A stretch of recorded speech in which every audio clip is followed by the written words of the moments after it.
Contingent వర్కర్ల బకాయి వేతనాలు కోరుతూ సిఐటియు ఆధ్వర్యంలో రిలే నిరాహార దీక్షలు చేపట్టారు.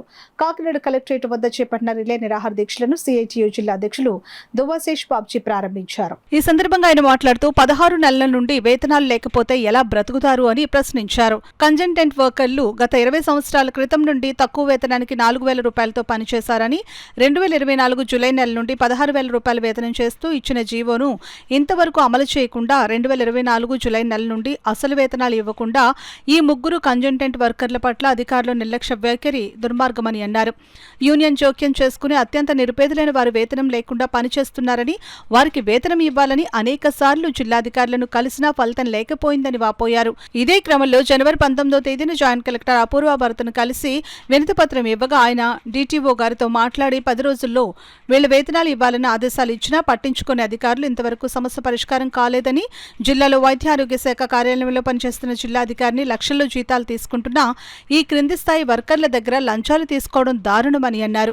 తక్షణమే పెండింగ్ లో ఉన్న వేతనాలు చెల్లించాలని, యథాతథంగానే వారి పనిని వారు చేసుకునే విధంగా చూడాలని, అవినీతికి పాల్పడిన అధికారినిపై చర్యలు తీసుకోవాలని డిమాండ్ చేశారు. ఈ సందర్భంగా మెడికల్ అండ్ హెల్త్ యూనియన్ నాయకులు మరియు ఎస్బీఎస్ఈ వర్కర్స్ యూనియన్ నాయకులు మద్దతు తెలియజేశారు. ఈ రిలే నిరాహార దీక్షలో కూర్చున్న వారు అంబటి బాబులు, ఎరంశెట్టి నూకరాజు, శ్రీరామ్ దుర్గా తదితరులు. ఎన్నోసార్లు అధికారులను కలిశారు, లంచాలు అడిగారు, లంచాలు కూడా ఇచ్చిన పరిస్థితి ఉంది. అయినా ఇంతవరకు పని జరగలేదు. కలెక్టర్ గారిని, అడిషనల్ కలెక్టర్ గారిని కలవడం జరిగింది. ఆయన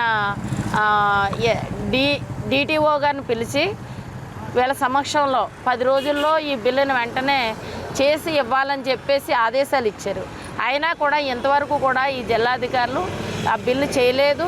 ఇదిగో రేపు ఎల్లుండా తిప్పుతూనే ఉన్నారు. వీళ్ళు చూస్తే నిరుపేద కుటుంబాల నుంచి వచ్చిన వర్కర్లు వీళ్ళు ఏ రకంగా బ్రతుకుతారు? పిల్లలతో ఉన్నారు, చిన్న పిల్లలతో ఉన్నారు. మీరు ఇప్పుడు చూస్తే మా దగ్గర కూడా అదిగో అక్కడ కూర్చుని ఉన్నారు చిన్న పిల్లలతో. వాళ్ళు ఏ రకంగా పిల్లలకి భోజనం పెడతారో, ఏ రకంగా బ్రతకాలని ఈ రోజుని రిలే నిరాహార దీక్షలు చేస్తూ ఉన్నారు. తక్షణము అధికారులు స్పందించి వెంటనే విడుదల చేయాలి. బకాయి వేతనాలు ఒక్కొక్కరికే 11 లక్షల రూపాయలు వేతనం వస్తుంది.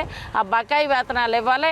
తక్షణం యథాతథంగా ఎక్కడైతే పనిచేస్తున్నారో వారిని అదే స్థానంలో పనిచేయించుకుని వర్కర్లకే న్యాయం చేయాలని డిమాండ్ చేస్తూ ఉన్నాం. 2006లో నేను కంటిన్యూ వరకు జాయిన్ అయ్యానండి గోపాలపురం పిహెచ్సిలోని. నాకు ఉత్తర్వులు 4,000 నుంచి 16,000 పెంచుతూ 2024 జూలై నుంచి ఆర్డర్స్ ఇచ్చారండి. ఆర్డర్స్ ఇచ్చిన కాడి నుంచి కూడా 16,000 జీతం ఇవ్వలేదండి. బిల్లులు పెట్టినా తిరిగి వచ్చేసినాయి. మళ్ళీ అసలు జీతం కూడా ఇవ్వట్లేదండి. ఏంటని చెప్పేసి ఆఫీసుల చుట్టూ తిరుగుతుంటే అదిగో వస్తుంది ఇదిగో వస్తుంది అని చెప్పేసి కథ నడిపేసి మాకు జీతం లేకుండా చేసి భార్య పిల్లల్ని పోషించుకోలేక ఆఫీసుల చుట్టూ తిరిగి కాలు ఎరిగిపోయి కరెంటు బిల్లులు ఇంటి అద్దెలు కట్టుకోలేక రోడ్డును పడ్డామండి. అందుకు సిఐటిని ఆశ్రయించాము. బ్రదర్ సిఐటి జిల్లా ప్రెసిడెంట్ శేషబాబుజీ గారిని ఆశ్రయిస్తే మీకు న్యాయం చేకూరేలా మేము ఉంటాం, మీ వెనకాల మీరు మాతో ఉన్నానని చెప్పేసి ఆయన సలహా ఇచ్చారు. ఆ సలహా మేరకు ఆయన చెప్పినట్టు విని మేము ఈ దీక్షలో కూర్చున్నామండి. మాకు వెంటనే మా బిల్స్ అన్నీ చెల్లించి బకాయిలన్నీ చెల్లించి మాకు న్యాయం చేకూరుస్తారని గవర్నమెంట్ కోరుచున్నాం. ఎంత అన్యాయం ఆలోచించండి. వాళ్ళకి వేతనం 16,000 రూపాయలు పెంచుతూ జీవో వచ్చింది. ఆ జీవో వచ్చిన దగ్గర ఇప్పటికి 1.5 అయింది. ఈ 1.5లో పెరిగిన జీవో ఇవ్వట్లేదు, అసలు ఇవ్వట్లేదు.